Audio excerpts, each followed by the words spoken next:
जय हिंद दोस्तों, स्वागत है आपका Amit solution 2.1 easy way of learning में। दोस्तों आज का टॉपिक है राइट टू इन्फॉर्मेशन यानी सूचना का अधिकार। तो दोस्तों सूचना का अधिकार आज का टॉपिक है। मैं इस पर आपकी डिटेल में बात करूंगा। बहुत ही महत्वपूर्ण टॉपिक है दोस्तों। जैसे कि यूपीएसआई का एक सिलेबस है, उसमें आप देखिए तो उसमें छोटा सा पार्ट दिया हुआ है सूचना का अधिकार, राइट टू इन्फॉर्मेशन। तो अगर आप आज पढ़ लेंगे, वीडियो को पूरा देखिएगा, स्किप मत करिएगा दोस्तों, नहीं तो आपको समझ में नहीं आएगा। पूरा देखेंगे, देखने के बाद में जितना भी क्वेश्चन बनेगा यूपीएसआई में, मैं आज गारंटी देता हूं कि आज आप पढ़ लेंगे तो सब आप कर पाएंगे दोस्तों।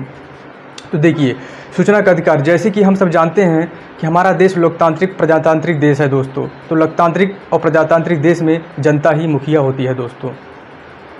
तो जनता सरकार को चुनती है वोट के द्वारा, अपनी सेवा के लिए सरकार को चुनती है। तो दोस्तों चुनने के बाद में जनता को यह जानने का अधिकार है कि सरकार क्या कर रही है जनता के लिए, और जनता टैक्स भी देती है। तो जानने का अधिकार है जनता को उस टैक्स का इस्तेमाल सरकार कहाँ कर रही है, उन रुपयों का इस्तेमाल सरकार कहाँ कर रही है, कैसे कर रही है दोस्तों। तो इसी दिशा में भारत की संसद ने सन 2005 में एक एक्ट पारित किया, राइट टू इन्फॉर्मेशन एक्ट दोस्तों। तो इसमें क्या मुख्य प्रावधान थे कि जनता सरकार से किस प्रकार से सूचना प्राप्त करेगी, आवेदन करेगी या प्राप्त करेगी, और सरकार कैसे जनता को सूचना प्रोवाइड करवाएगी, सूचना देगी दोस्तों। तो इस प्रकार से मैं आपको अब बताऊंगा कि सबसे पहले विश्व में सूचना का अधिकार अधिनियम कहाँ पारित हुआ और किस देश की सरकार ने इस प्रकार का अधिकार लोगों को दिया दोस्तों।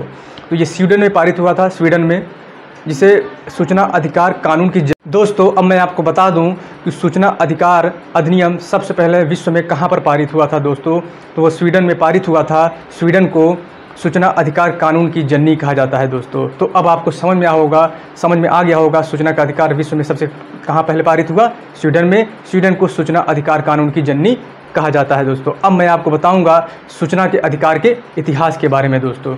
तो आइए स्टार्ट करते हैं, सूचना के अधिकार के कुछ इतिहास जान लेते हैं। उसके बाद में मैं आपको पूरी डिटेल में बताऊंगा, अंत तक देखिएगा दोस्तों। इसकी मत करें है तो अब एक भी समझ में नहीं आएगा और एग्जाम में आप बेस्ट नहीं कर पाएंगे दोस्तों। तो आइए, अगर आप इस चैनल पर नए हैं तो इस चैनल को लाइक, शेयर और सब्सक्राइब जरूर करिएगा दोस्तों। कमेंट भी करिए अगर कोई कमी हो तो। बाकी स्टार्ट करते हैं, सूचना का अधिकार इतिहास जानते हैं दोस्तों। देखिए अंग्रेज़ों ने भारत पर 250 वर्षों तक शासन किया, आपको भी मालूम है।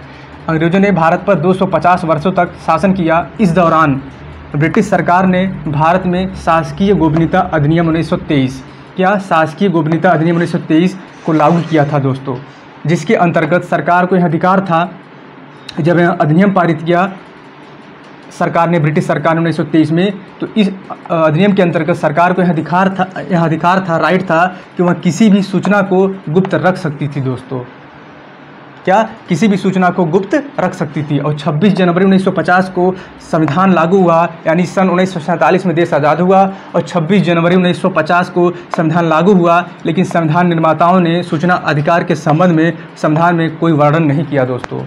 इस कारण आने वाली सभी सरकारों ने, जितनी भी सरकारें आई, तो गोपनीयता अधिनियम 1923 जो अधिनियम था, गोपनीयता अधिनियम 1923 की धारा 5 व 6 के प्रावधानों का लाभ उठाकर जनता से सूचनाएं छुपाती रही। सभी ने 1950 के बाद जितनी भी सरकारें आई, सब ने इस अधिनियम का लाभ लेते हुए जनता से सूचनाओं को छिपाती रही दोस्तों। तो अब हम आगे बढ़ते हैं दोस्तों। देखिए यहाँ पर क्या लिखा हुआ है, सूचना के अधिकार के प्रति। मैं आपको इतिहास में बता रहा हूँ, सूचना के अधिकार के इतिहास में कुछ महत्वपूर्ण पॉइंट्स देखिए। सूचना अधिकार के प्रति कुछ सजगता वर्ष 1975 के शुरुआत में उत्तर प्रदेश सरकार बनाम राजनारायण केस में हुई दोस्तों।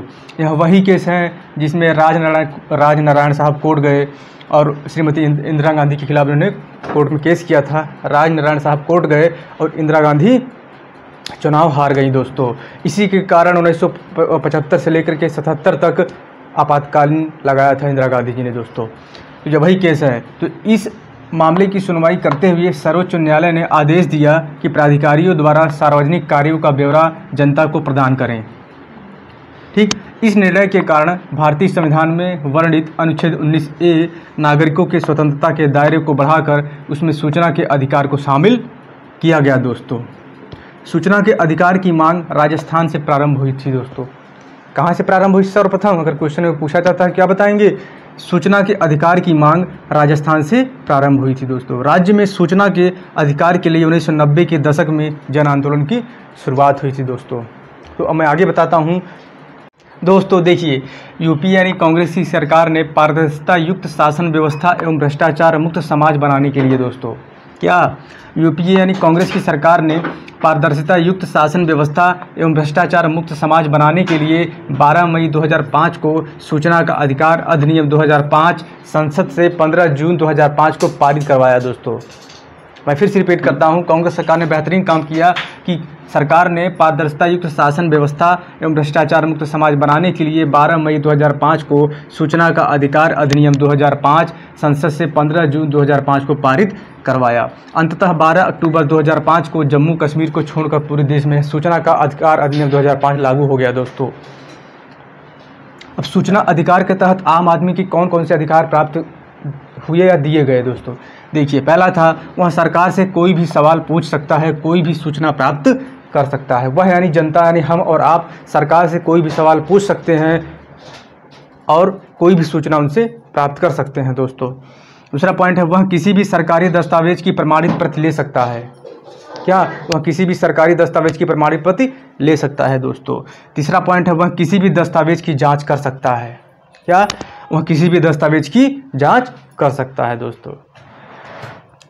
तो दोस्तों देखिए, अब सूचना अधिकार अधिनियम के अंतर्गत आने वाले कौन कौन से विभाग हैं, कौन कौन से विभाग आरटीआई के अंतर्गत आते हैं। देखिए, पहला है सभी सरकारी विभाग, जितने भी सरकारी विभाग हैं वो आते हैं। दूसरा है सार्वजनिक क्षेत्र के उपक्रम, सार्वजनिक क्षेत्र के उपक्रम आते हैं। तीसरा है किसी भी प्रकार के सरकारी सहायता से चल रही गैर सरकारी संस्थाएं एवं शिक्षण संस्थान आदि विभाग आते हैं। चौथा क्या है कि पूर्णतः निजी संस्थाएं कानून के दायरे में नहीं आती हैं दोस्तों। जो पूर्णतः निजी संस्थाएं हैं वो कानून के दायरे में, वो आरटीआई कानून के दायरे में नहीं आती हैं। आरटीआई कानून के दायरे में नहीं आती है दोस्तों। तो ये था सरकार सूचना आरटीआई अधिनियम के अंतर्गत आने वाले विभाग। दोस्तों आइए जानते हैं आरटीआई के अंतर्गत सूचना प्राप्त करने का तरीका।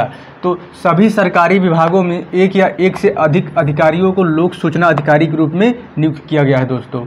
इनका नाम जनता से आवेदन लेकर इनका काम क्या होता है, इनका काम देखिए,